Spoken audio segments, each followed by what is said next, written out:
En Radio Libertad presentamos Psicotema Perú, una nueva propuesta radial para orientar a la comunidad en salud psicológica. Un nuevo reto de orientar a las familias a vivir mejor. Psicotema, un programa producido por el Consejo Directivo Regional 1 Lima y Callao.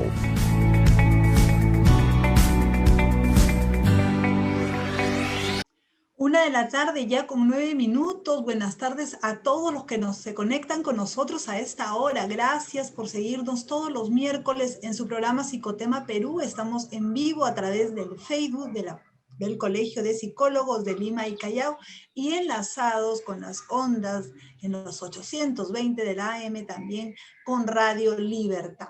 Muchas gracias por seguirnos hoy con un tema muy importante de coyuntura. Doctor Segundo, que ya está con nosotros en la conducción. Doctor Segundo Chiroque, buenas tardes.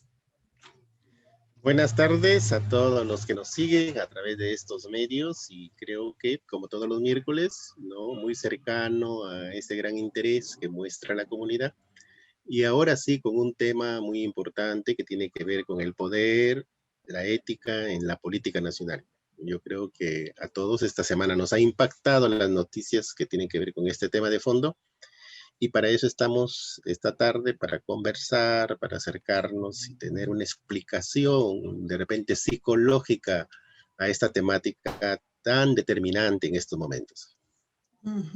Sí, doctor, nuestro tema es poder y ética en la política nacional. Sí. Y es un tema que no solamente es de actualidad, sino que también compete a toda la sociedad en general, porque todos somos vulnerables en algún momento, quizás de nuestras vidas, a cometer algunos errores, quizás propios muchas veces de las oportunidades que se presentan y que a veces olvidamos los valores que debemos tener con nuestra sociedad, también pensar en los demás, ¿no?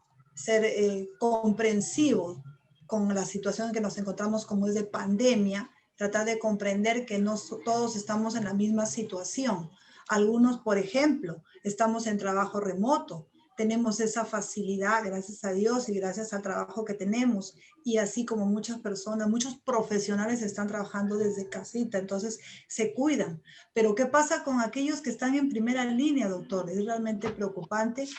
Y como solemos decir, deberíamos ponernos en el zapato de ellos, pero a veces es muy difícil, lo estamos viendo, que eso solamente es como algo utópico, como un sueño, ponerse en el lugar del otro, en el lugar del médico que está en primera línea, del psicólogo, del enfermero, del personal de salud.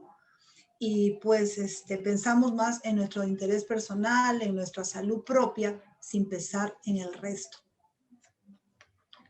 Sí, precisamente es la ocasión para conversar al respecto, porque tenemos contingentes de profesionales que hacen frente a diario con una enfermedad que en verdad reúne todos los riesgos de vida, ¿no? Y para eso se han hecho los trámites necesarios para que tengan la protección de vida, ¿no? Y estamos teniendo las noticias infaustas por el momento de que, ¿no?, se han anticipado otras personas, justamente teniendo esa herramienta que es el poder, se han anticipado a tener este beneficio que a criterio de muchos entendidos no les correspondía, ¿no? Entonces eso requiere un análisis, requiere toda una percepción única, porque la política nacional, ¿no?, está viciando su rol en estos últimos años, ¿no? Para eso nos hemos dado cita esta tarde para profundizar sobre el tema, ¿no? Y esperamos que nuestro amigo Julio César Serna nos acompañe esta tarde, ¿no? Ya debes estar conectándose, seguro, ¿no? Sí, mientras esperamos que él se pueda conectar con nosotros, vamos haciendo una introducción de ese análisis que usted habla, de un tema tan complejo, se podría decir, de poder comprender esta situación, porque todos somos humanos, somos seres humanos, pero a veces tenemos la oportunidad, como le dije al inicio, de estar de repente en política o en un puesto de poder. Entonces, lamentablemente a veces no actuamos como debería ser y aprovechamos esta situación para beneficiarnos, ¿no? Y no es cualquier situación, es pandemia. Mire cuántos fallecidos, cuántas personas, cuánto dolor. Creo que no solamente habla desde su dolor, como es en mi caso, he tenido pérdidas familiares, pero no solamente por ese hecho que yo me indigno, porque si así no lo hubiera pasado, igual, o sea, veo que hay mucha gente sufriendo y no solamente hablamos de la gente, los profesionales que están en primera línea, sino mucha gente que tiene que salir a trabajar el día a día y que pues está en riesgo, mucho más riesgo que una persona que está de repente de casa o tiene mayores beneficios, como son las autoridades, hasta para poder curarse en una emergencia. Entonces, quienes realmente son los menos favorecidos y necesitan una protección, no la tienen hasta hoy.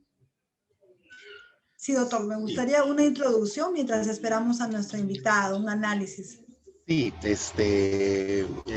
la última semana hemos sido testigos de, de hechos bastante duros para nuestra realidad nacional, puesto que estamos en una situación de permanente lucha por la vida y para eso tenemos a los profesionales, al personal de primera línea en ese esfuerzo. Si se quiere, se hicieron todos los trámites para que venga la vacuna, ¿no? Y hemos encontrado, pues, de que esto ha tenido un mal uso, ha tenido una derivación que no correspondía. Ahí se han cuestionado mucho los principios éticos, ¿no? O el nivel de poder de que está ejerciendo nuestra política en general, ¿no? Parece ser que nuestra realidad política hoy se muestra al mundo como una vitrina de acciones, ¿no? Mal utilizadas, de acciones negativas. Y parece ser que nuestra realidad, ¿no? Lo tiene en cadena, ¿no? No olvidemos que nuestras autoridades, ¿no?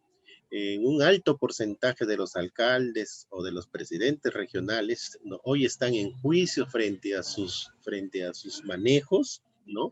Que por demostrar si son o no son inocentes.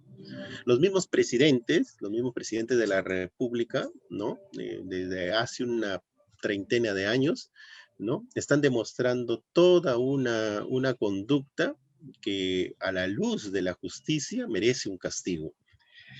Esta realidad, ¿no? Que se yerge contra la política nacional es dolorosa para nuestra nación. Es dolorosa porque escapa a todo juicio inteligente, a todo juicio humano, puesto que las autoridades, ¿no? Haciendo uso de este poder, resquebrajan los principios éticos, ¿no? Contaminan los niveles de política a la cual se han dedicado, porque la política desde el nacimiento tiene el beneficio del bien común. Entonces, sí que esta sociedad está un poco activa para responder a tanto mal manejo que se está haciendo. Entonces, es la ocasión para darle un viso de qué está pasando al interior, ¿no? De las decisiones principales de quienes nos gobiernan, de quienes tienen a cargo los ministerios.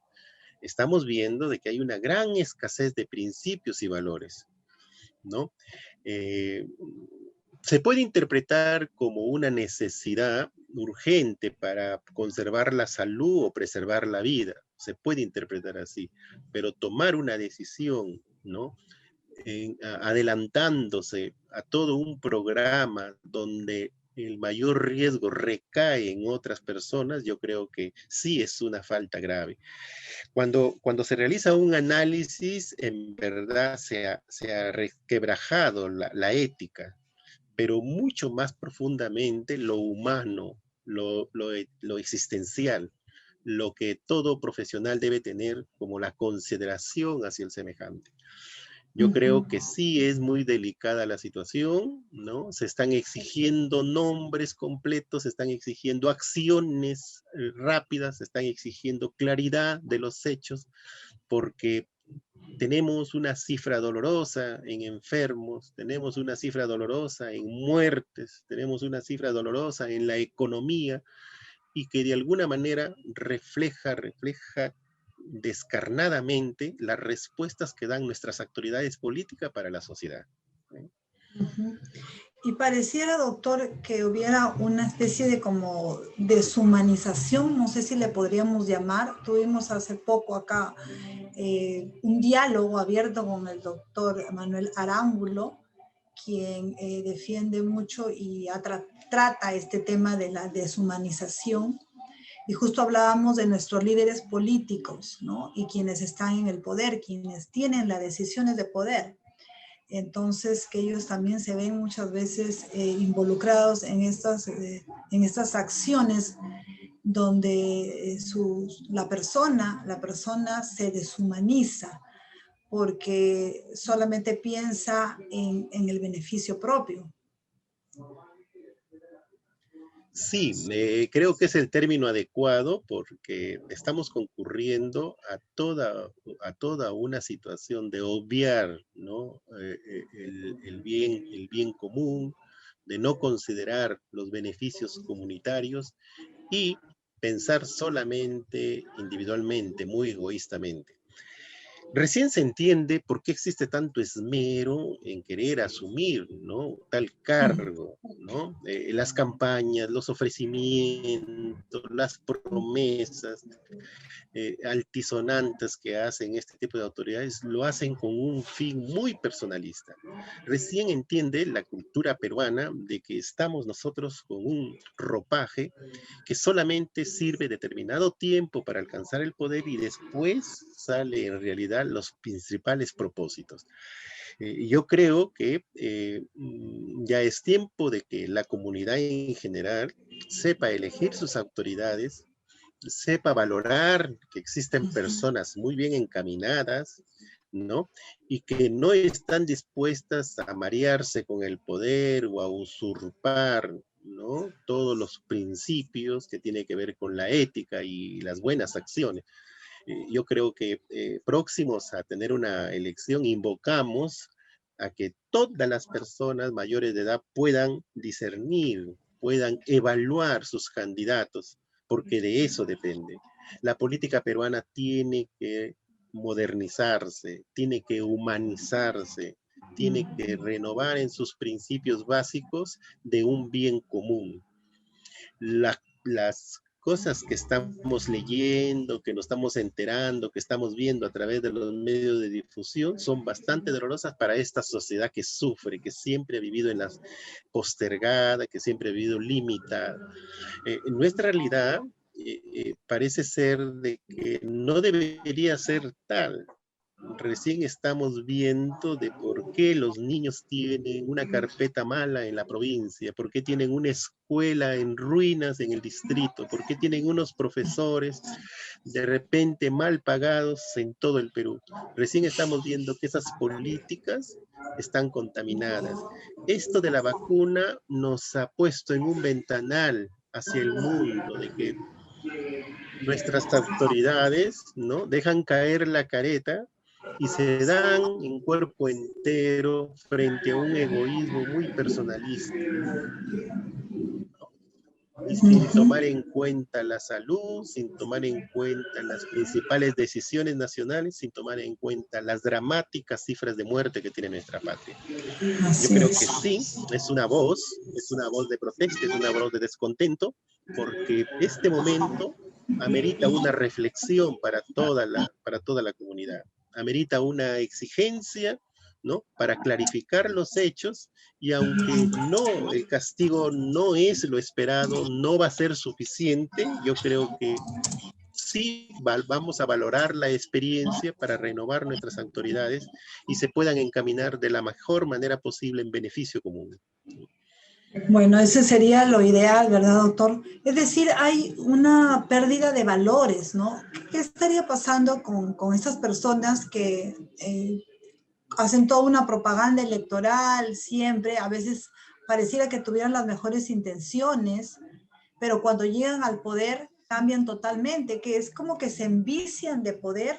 ¿Qué es lo que pasa con las personas. De repente hoy es parte de su personalidad o el entorno en el que están, la oportunidad, la situación en la que están viviendo de poder que les hace sentirse que pueden tomar decisiones. Eso me gustaría Lo que se una puede respuesta hacer, a ellos. sí, lo que se puede hacer es analizar el proceso que genera en estas personas, los cambios que dan estas personas. Es una persona mientras candidatea, mientras hace campaña, y es otra persona cuando ya ostenta el poder. Sí. Nosotros lo tenemos a la mano. Nosotros lo tenemos a la mano. Hoy día los candidatos se están desplazando por el Perú, están llegando a los rincones más alejados y pueden abrazar un niño, ¿no? De repente con necesidades básicas.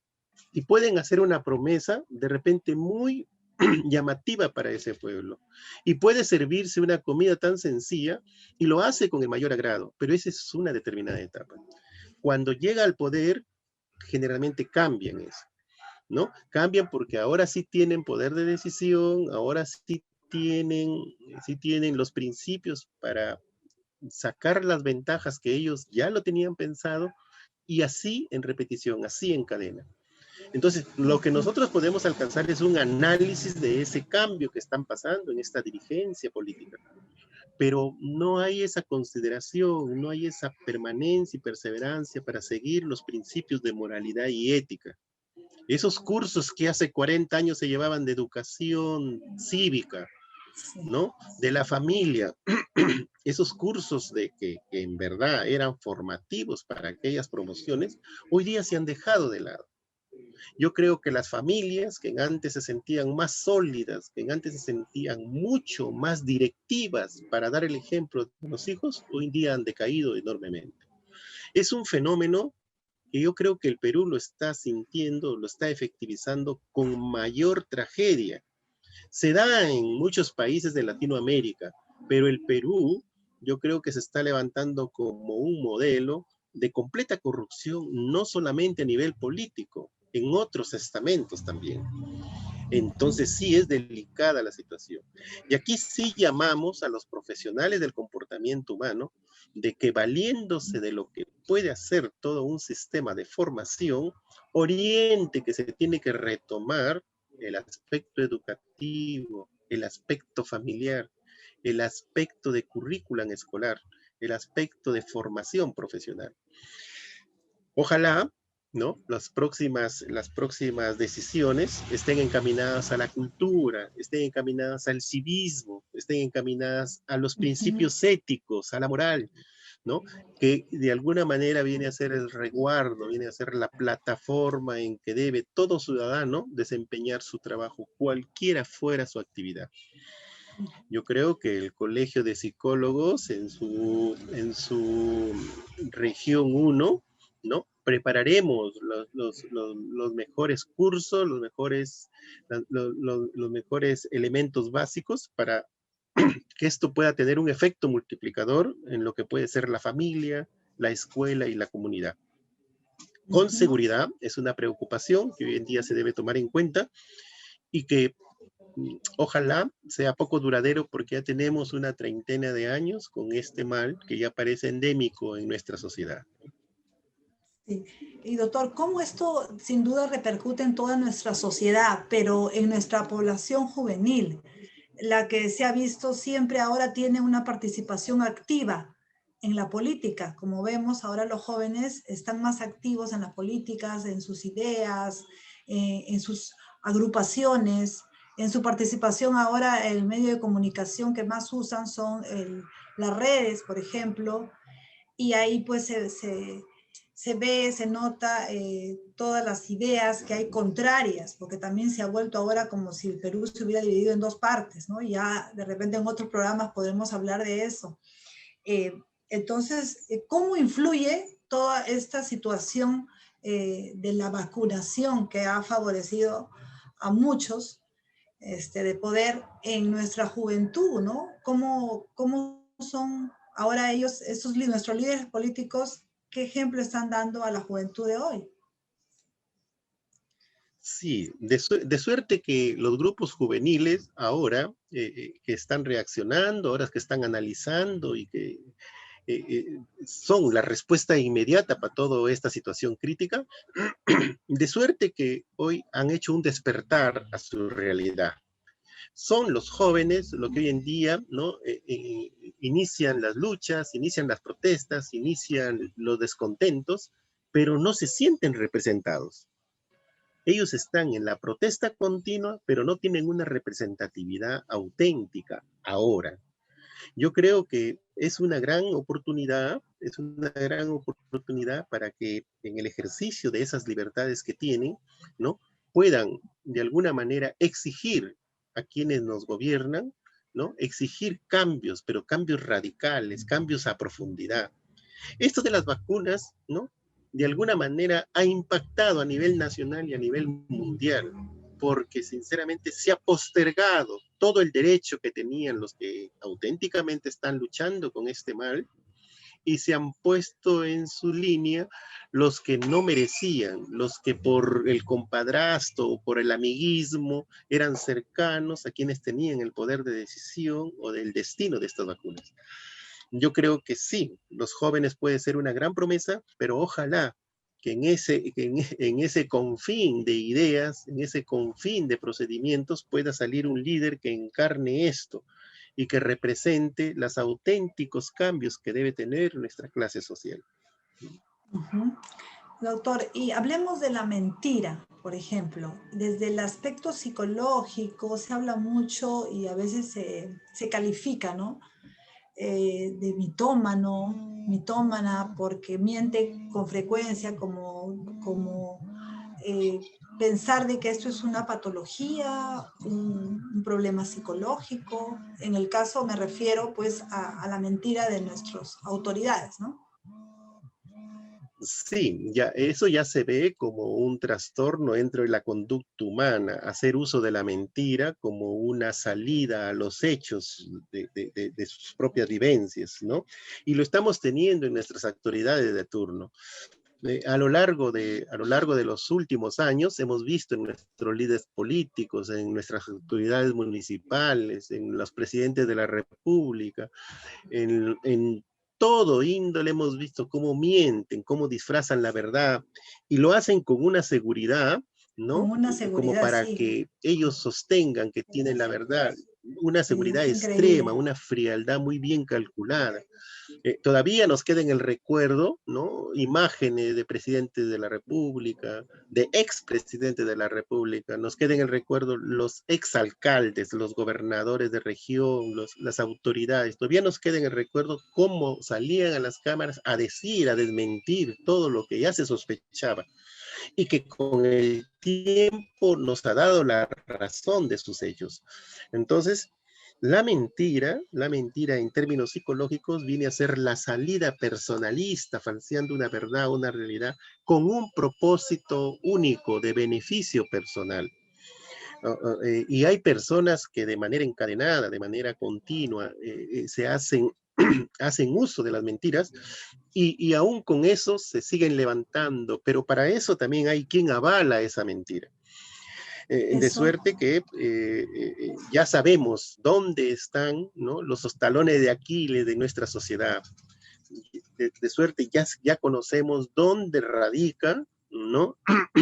La oficialización de la mentira. Y esto tiene que cambiar. Yo creo que la juventud en un inicio y las mentes más brillantes de nuestra sociedad tienen que darse un espacio, ¿no? Y pedir un cambio radical de nuestra sociedad. Eh, mm, ya hay signos de cambio, ya hay descontento, ya hay bastante. una respuesta inmediata frente a estas cosas que no nos han beneficiado en los últimos meses y ojalá puedan canalizar en lo que puedan ser leyes, en lo que puedan ser constituciones, en lo que puedan ser decretos que de alguna manera, ¿no? Eh, eh, direccionen una salud que muy bien la merece el Perú en general. Ujú. ¿Y cómo podemos identificar, doctor, si pudiera hacerse el análisis referente a la pregunta que yo hago, cómo identificar a un mentiroso o una mentirosa que va a ser líder, que va a ser nuestra autoridad política? Porque muchas veces se presentan como corderos, como personas no solamente muy profesionales, sino parecieran muy sinceras, hasta carismáticas y carismáticos. Sin embargo, son todo lo contrario, ¿no? En la vida real, ¿no? Pareciera que fueran artistas al momento de querer embaucar, pero en el momento de la realidad, ahí vemos los resultados. Sí, identificar a la persona que miente puede ser una tarea muy compleja, porque si se quiere, esa mentira va dirigida a grandes masas, y dentro de esas masas hay personas que caen en la credibilidad, que comparten estos deseos, que creen que es posible lo que dicen, o es factible lo que dicen. O sea, parte de nuestra responsabilidad es que tenemos poblaciones votantes y que de alguna manera encubran a esos líderes, ¿no? De alguna manera refuerzan y alientan esos liderazgos falsos, esos liderazgos que no tienen un ápice de veracidad. Entonces, sí vamos a recomendar de que el votante sea muy consciente, que conozca muy bien los antecedentes, porque mucho tiene que ver la formación, mucho tiene que ver el origen, mucho tiene que ver el trabajo desplegado a lo largo de los años de los candidatos. Y eso puede ser una garantía, pero no dejarse sorprender por la promesa fácil o la palabra sencilla y adecuada, o el piropo lisonjero que a veces marea un poco a la audiencia. Es difícil esa tarea de identificar la mentira, pero para eso está la experiencia, para eso está el conocimiento, para eso está la intuición del votante, para que no pueda arriesgar un voto que al final puede desperdiciarse en un dirigente que puede estar haciendo daño a nuestra sociedad. Doctor, yo quiero incidir en el tema de la mentira, porque, no sé, no me ha quedado muy claro, doctor, o de repente no lo he enfocado por cuál es la intención que yo quisiera conocer. La mentira es patológica, o sea, en algunos casos es un trastorno, porque tanto puede mentir una persona y sobre todo tanto también, como usted dijo, para que haya una mentira también tiene que haber alguien que le crea, ¿no? Entonces, como hay gente que aún yo me pregunto, puede seguir defendiendo lo indefendible, por ejemplo. No entiendo, doctor. Sí, la mentira es un capítulo patológico. Cuando se hace de manera reiterativa, cuando hace encadenada, ¿no? El mismo protagonista de esa mentira se lo cree e incluso lo agranda y lo vuelve a repetir en otras circunstancias. Es un encadenamiento de falsedad, ¿no? Es un encadenamiento de no a la verdad y que está dentro de la patología. Por eso se diagnostica como mitómano aquella persona que reiterativamente miente, ¿no? O reconociendo mayores beneficios a lo que hizo, o inventando algo de lo que no hizo, ¿no? Entonces, sí, es una patología que se da en determinadas personas, pero como un trastorno aprendido, como un trastorno repetitivo, ¿no? Yo creo que las grandes legislaciones del mundo, incluso que se aplica en los poderes judiciales, parte de la verdad, ¿no? Si en nuestra realidad, en las personas que traspasan las líneas idóneas, pasan al delito, si en nuestra realidad dijeran, acepta usted tal hecho, y su palabra y su palabra es valedera, si en nuestra legislación hubiera eso, nos ahorraríamos muchos espacios, ¿no? Porque si es que en verdad la persona colaboraría y diría la verdad, estaríamos nosotros reduciendo, creo, en un 50% el trabajo de que hay que indagar, hay que investigar, hay que alargar hasta por 2 años o hay que mandar con prisiones preventivas. Ahí estaría el meollo de poder aliviar el gran peso que tiene el Poder Judicial, por ejemplo, ¿no? En otras legislaciones a las personas que delinquen le dicen, ¿cómo se siente usted, culpable o inocente? ¿No? Si es que en verdad es culpable, lo diría allí y aliviaría todo el peso de lo que son trámites administrativos. Pero si es inocente, el Estado haría el esfuerzo de demostrar lo contrario y sería muy severo si se demuestra que a pesar de que él sostiene su inocencia, se le reconoce que es culpable. Allí sí cambiaría, porque siendo la palabra que uno honra como todo ciudadano, si se acerca a la verdad, estaríamos nosotros en una disyuntiva de que daríamos un paso adelante en el progreso del Perú. Yo creo que solamente ese procedimiento nos aliviaría en gran medida nuestra realidad nacional, ¿no? ¿Cómo hubiera sido, ¿no? Por poner un ejemplo, ¿no? Esas versiones que daba un expresidente si hubiera dicho la verdad? En lugar de decir que tengan ustedes la plena seguridad que fulano de tal no es corrupto. Imagínense ustedes si hubiera dicho lo contrario. Pido al Perú disculpas y yo confieso que mi actividad en esto fue de tal naturaleza. Ya estuviera condenado, ya estaría incluso listo para salir. Pero se alargó esta situación y hoy en día vemos un gran problema para juzgar, para repatriar, para confinar esas personas que en verdad hoy se han demostrado los delitos. Por eso le digo, la mentira es una cosa aprendida, es una cosa que si se repite cotidianamente llega a una patología que es la mitomanía, ¿no? Qué interesante, doctor. En algún momento vamos a tocar entonces en el programa este tema también de esta patología de la mentira, ¿no? Cómo nace. Porque, bueno, hoy tiene relación, sí, el tema también, pero hablemos de la ética también, doctor. La ética que no solamente la tienen los profesionales, sino también todo ciudadano.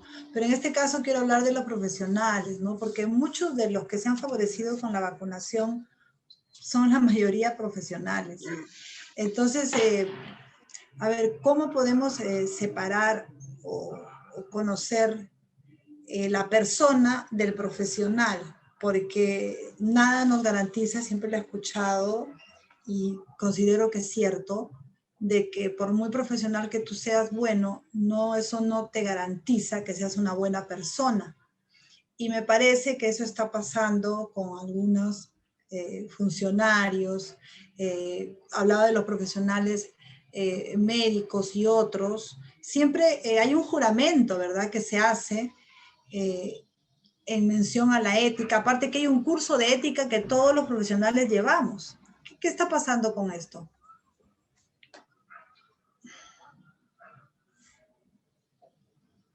Sí, ¿me escuchó la pregunta, doctor?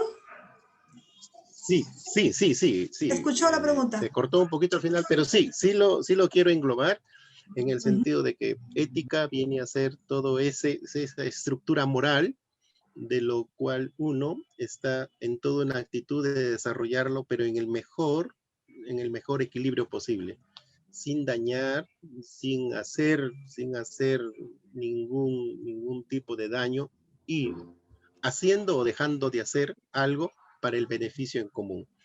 Yo creo que los profesionales lo entienden en el mejor de los sentidos. Primero profesionalmente porque hay ética de la profesión y luego personalmente porque hay una ética personal con principios morales, con sus límites y sus atributos que cada persona maneja. Y en verdad se ha cuestionado mucho este término. El Colegio Médico ya había alertado anteriormente en poner los principales principios éticos en sus agremiados porque ya se estaba perdiendo esa humanización en la actividad médica. El Colegio Médico hizo un esfuerzo, era Diego Gracia, desde España, que es el profesional que más ha aportado a la ética en el mundo del habla hispana. Diego Gracia vino a Lima, ¿no? Y dio algunos cursos en el Colegio Médico, ¿no? Diego Gracia se hizo escuchar con su voz, ¿no? Para que humanicemos las prácticas médicas, ¿no? Entonces sí había un esmero de las principales dirigentes del Colegio Médico para que se recomponga esa actividad que hoy en día estaba venida a menos.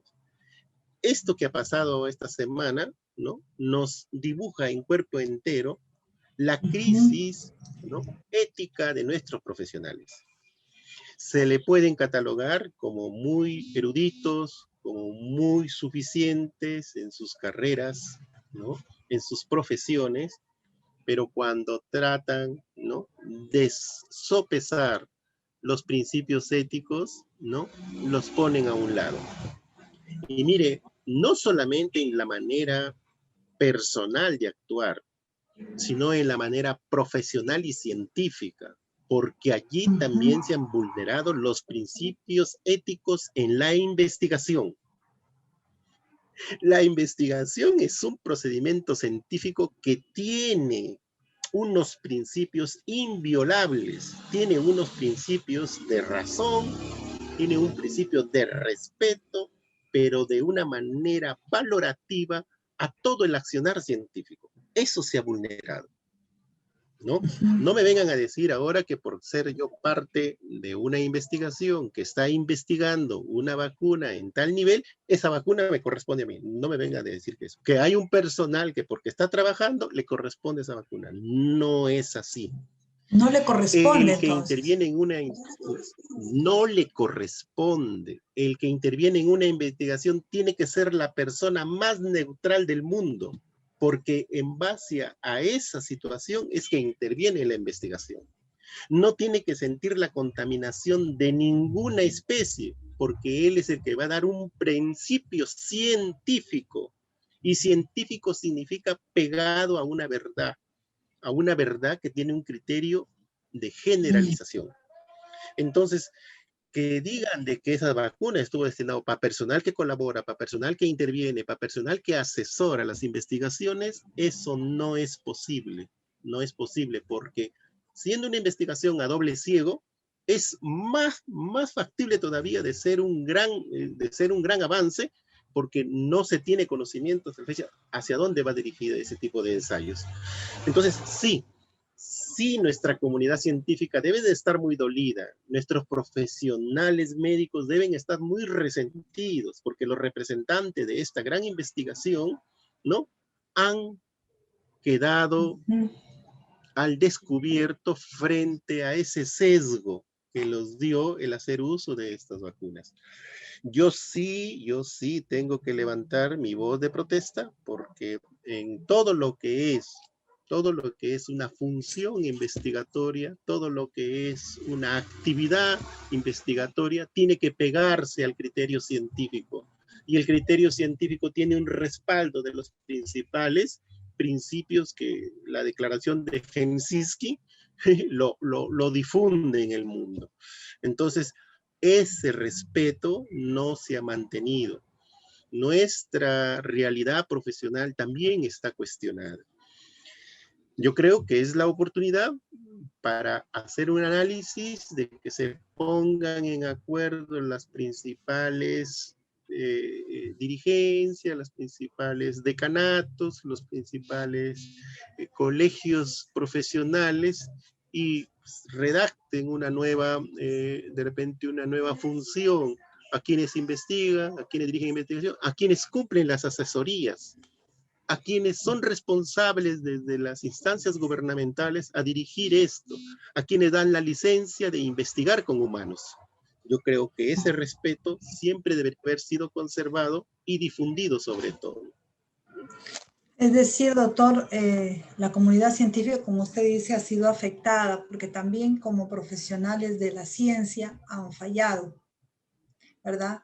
Y quiere decir que el aprovechamiento, doctor, no solamente está digamos, en nuestros ciudadanos comunes y corrientes, sino en las grandes esferas, en las altas esferas, en los grandes profesionales, ¿no? O sea, no, la falta de valores y ética y la falta de solidaridad no tiene mira de estrato social.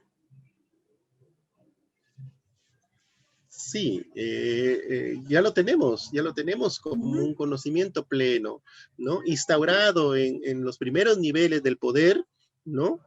Vino la decisión para que expresidentes, exministros, exconsejeros, excatedráticos, exdecanos, hoy tengan una vacuna que no les correspondía. Y allegados de estas personas que tienen altos cargos, el hermano, la familia, la esposa, la hija, todo. Imagínense, todo un escándalo que en verdad preocupa a la comunidad científica. Lamento muchísimo que esto haya pasado en nuestra realidad, ¿no? Yo sé que va a seguir el análisis, va a seguir los procesos, va a seguir de repente las sanciones, pero ojalá nunca más el Perú se vea involucrado en este tipo de acciones, donde, ¿no? Se espera más en el profesionalismo, cualquiera sea la especialidad. Los principios éticos los tenemos por formación. Los principios éticos nos alimentamos por práctica diaria en nuestra familia. Los principios éticos deben ser los señalamientos, porque es nuestra práctica moral, es nuestro estar bien conmigo y con la sociedad. Entonces, sí ha sido cuestionado. Hacemos un llamado para que estas investigaciones, estas indagaciones se agoten y puedan con claridad, ¿no? Tener un nuevo principio de cambio, un nuevo principio de hacer el bien, un nuevo principio de que la actividad científica de investigación, la actividad científica de atención y de servicios, ¿no? Y de servicio en la salud humana pueda estar bien canalizada. Y ojalá puedan descansar en personas que con un alto sentido humano y valorativo puedan demostrar, ¿no? El bien común, puedan demostrar excelentes principios éticos, moralidad y de alguna manera mejorar esta salud que tanto lo necesita el Perú. Y para ir cerrando el tema, doctor, yo le agradezco mucho porque ha dado usted un diálogo abierto frente a este tema del aspecto psicológico y también político, porque no somos ajenos en Psicotema Perú a esta problemática. El aprovechamiento, doctor, preocupa porque se ha normalizado. A veces hay muchos comentarios, lo vemos con nuestros vecinos, con nuestra misma familia quizás, que dice, pero si hubieras estado ahí, de repente también te hubieras vacunado, hubieras aprovechado la situación. O sea, es como que se está normalizando el hecho de que hay que aprovecharnos de la situación porque pues lo necesitamos, porque también es un beneficio para nosotros, ¿no? ¿Cómo ve usted eso? Ojalá que no se siga expresando eso de que se ha normalizado, porque nos ha impactado porque nos hemos enterado de que esto ha sido oculto, de que esto ha salido al descubierto. No es que se ha normalizado, no. Todavía existen personas con altos niveles valorativos y que estoy seguro, otros son sus decisiones. Todavía existen profesionales, ¿no? Que pueden renunciar a un logro personal para dar un beneficio que en verdad merecen quienes lo necesitan. Yo creo que ojalá nunca se pueda normalizar, ¿no? Estas respuestas negativas que tenemos de algunos personajes. Ojalá que nuestra política sea saludable en sus decisiones, en sus direcciones, en esta sociedad que tanto lo necesita.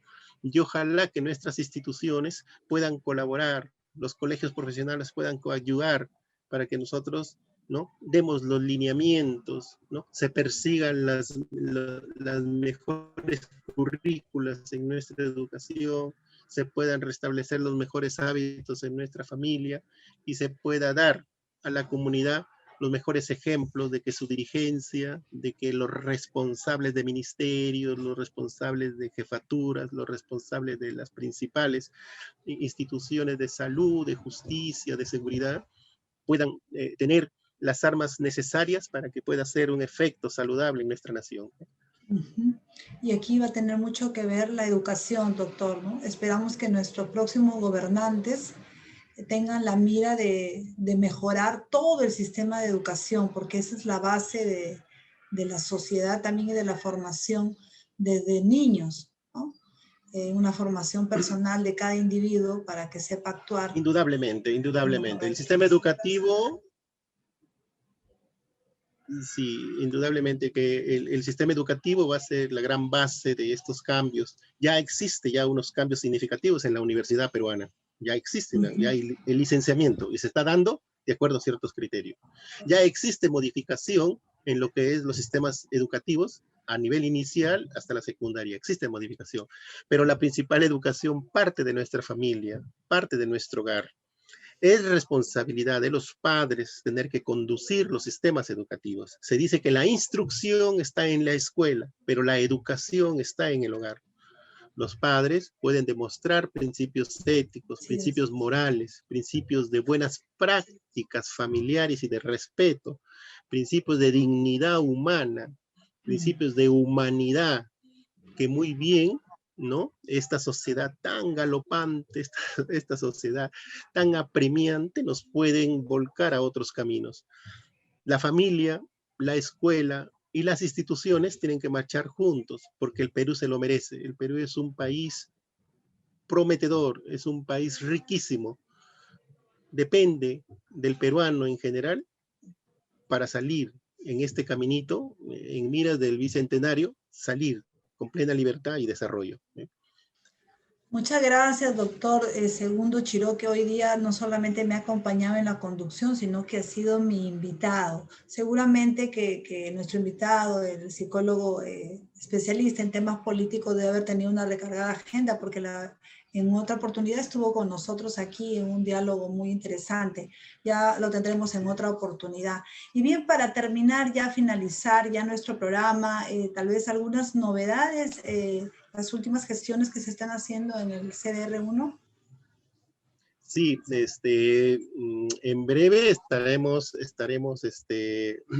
lanzando un nuevo cronograma para todos los agremiados de psicología, de poder recoger la agenda, ¿no? Y todo lo que teníamos preparado de hace unas fechas atrás. Estamos buscando un poco las mejores fechas, ¿no? Vamos a lanzar un nuevo cronograma para que puedan acercarte nuestros colegas y poder tener este beneficio que les corresponde. Solamente eso. Sí, seguramente que lo vamos a anunciar en la página de Facebook, ¿no? Sí, deben estar esperando también el mejor momento, ¿no? Bueno, que pasemos quizás esta etapa de cuarentena, que haya, digamos, más flexibilidad. Claro, ¿no? ellos tienen que entender eso, tienen que entender. Sí, se tiene que entender eso. Y la amnistía sí continúa también para aquellos que quieran regularizar su unos meses habilitación. más. Exacto, sí, que se conecten con las direcciones indicadas y van a tener toda la información necesaria para gozar de esta amnistía que vale la pena llevarla a cabo, ¿no? Beneficia grandemente.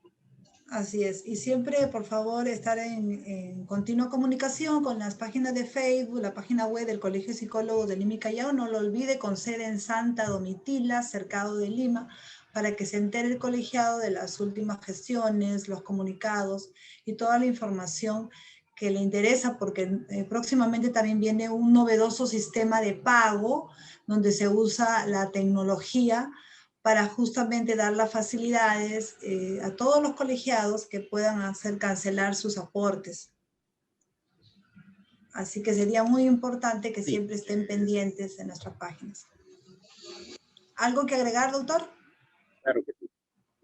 Solamente eso, agradecerte, ¿no? Como todos los miércoles, acompañarte, aunque sea un momentito, ¿no? Y invitar a todos los que nos siguen a través de este medio y de las páginas que siempre repetimos, acompañarlo para el próximo miércoles, que siempre vamos a tener un tema de actualidad. Así es, doctor, así es. Hasta el próximo miércoles entonces con otro tema muy importante. Por favor, no dejen de seguirnos y a seguir cuidándonos y cuidar la salud emocional que es tan importante en esta época. Gracias, doctor Segundo. Gracias a nuestros Gracias a oyentes ustedes, en Radio Libertad y gracias a la comunidad psicológica y a todos los que nos siguen de 1 a 2 de la tarde en Psicotema Perú. Hasta pronto. Buenas tardes.